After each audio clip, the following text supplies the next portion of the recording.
Bwana Yesu asifiwe. Ninakusalimu katika jina la Yesu Kristo mpendwa na mtazamaji wa huduma yetu ya neno la Mungu pamoja na huduma yetu ya Home Church. Kwanza niwashukuru sana wana wa Mungu na wajakazi wa Bwana wetu Yesu Kristo mlioweza kushiriki katika habari ya kutoa maudhia kwa ajili ya mwanafamilia mwenzetu Ana ambaye amefunga hivi karibuni ndoa au ameingia katika safari ya ndoa. Niwashukuru sana wakina mama Ponga, wakina mama Maria, wakina mama Dorcas Naba, wakina mama Ana, wakina mama Felicia Bokesense. Mungu awabariki sana na wengine wengi ambao Mungu amewajalia kuwa sehemu ya baraka katika huduma ya Home Church. Huduma imekuwa ni ya baraka, watu wanamshukuru Mungu kwa kile ambacho kinaendelea kutokea katika huduma yetu ya Home Church. Ni sehemu ambayo ni ya baraka sana. Ni vitu vingi ambavyo tungelitamani vifanyike, lakini tunaona upendo wa Kristo tu unazidi kusimama katikati yetu. Nafikiri wote ambao mko hapa mmeanza pamoja nasi grupu au huduma ya Home Church kwa muda mrefu, wengine ni takriban miaka 3 sasa, na kuna wengine bado ni miaka michache tu, pengine una mwaka mmoja, wengine wana miezi kadhaa. Mungu azidi kuwabariki. Hiyo ndio huduma yetu tulionayo ya Home Church. Kwa siku ya leo tarehe 22 mwezi wa 12 mwaka 2025 tunaelekea kuhitimisha mwaka. Lakini nikaona sio vyema kutokusema neno kidogo juu ya safari ya ndoa.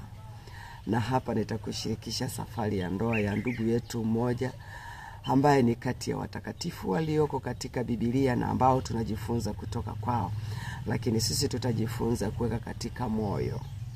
Hapa kuna ndugu mmoja anaitwa Yakobo. Huyu Yakobo alisafiri kwenda kwa mjomba wake Labani, ambako ndiko baba yake aliweza kuoa huko. Basi Yakobo alisafiri hadi nchi ya Harani kwa mjomba wake Labani. Nimeshatanguliza. Alikuwa huko. Yakobo alimpenda sana binti Raheli, mdogo wa Labani, yani binti mdogo wa Labani. Yakobo alikubali kumtumikia Labani kwa miaka 7 ili amuoe Raheli. Baada ya miaka 7, Labani alimlaghai Yakobo kwa kumuoza Lea, dada yake mkubwa wa Raheli, badala ya Raheli mwenyewe, kitu ambacho Yakobo hakuwa amependa. Tunajifunza nini katika safari hii ya Yakobo katika kumuoa Labani? Tunamuona baba mkwe wa Yakobo anakuwa mlaghai, na vitu vingi ambavyo vinafanyika kwenye ndoa na ndoa zinashindwa kuendelea ni ulaghai. Yakobo alikuwa amezamilia kumuoa Raheli, lakini hakuelewa kwamba Yakobo ameingia kwa baba mkwe mlaghai. Yakobo hakufahamu amekutana baba mkwe na mama mkwe walaghai. Hivyo basi ndoa inaweza ikafa kwa sababu ya ulaghai. Ndoa inaweza ikapata matatizo kwa sababu ya ulaghai. Ninaendelea na safari ya watoto wetu Yakobo na Raheli. Baada ya miaka 7, Labani alimlaghai Yakobo kwa kumpa Lea, ambaye ni binti mkubwa wa Raheli kwa Raheli. Labani alisema desturi yao ni kwanza binti mkubwa olewe. Hivyo Yakobo alilazimika kutumikia miaka mingine 7 ili amuoe Raheli ambaye alikuwa anampenda. Mwisho Yakobo alikuwa sasa amekuwa na watu kuishi na wake wawili kwa sababu ya ulaghai ambao ulifanyika kwa baba mkwe wake ambaye ni Labani na mama mkwe wake. Lea na Raheli anabaki kumtumikia Labani kwa miaka mingine zaidi. Hapa tunaona kwamba Lea, Raheli, Yakobo wanakuwepo kwa ajili ya kumtumikia Labani kwa miaka mingine zaidi.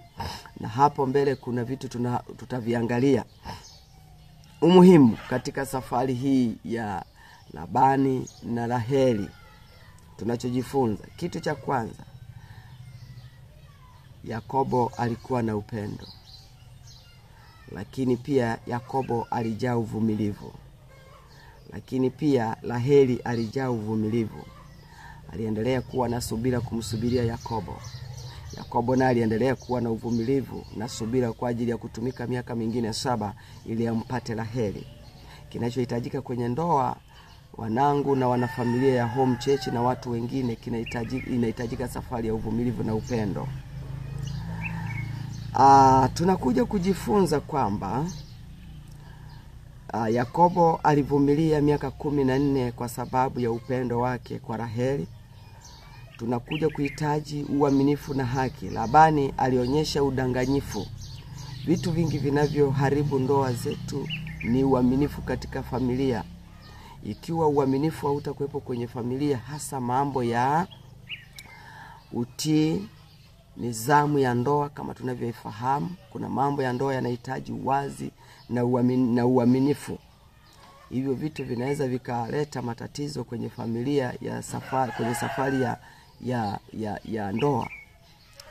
Uaminifu, mipango. Licha ya changamoto, Mungu alitumia hali hiyo kutimiza kusudi lake kupitia uzao wa Yakobo. Pamoja na changamoto, pamoja na mapito, pamoja na misukosuko, Mungu aliachilia mibaraka katika safari ya Raheli na Yakobo. Katika maisha yao walizaa watoto, walizaa wana na wajukuu. Kinachohitajika ni uvumilivu, kinachohitajika ni upendo na subira na kuchukulia mwingine madhaifu. Kwenye ndoa hakuna mtu ambaye amekamilika.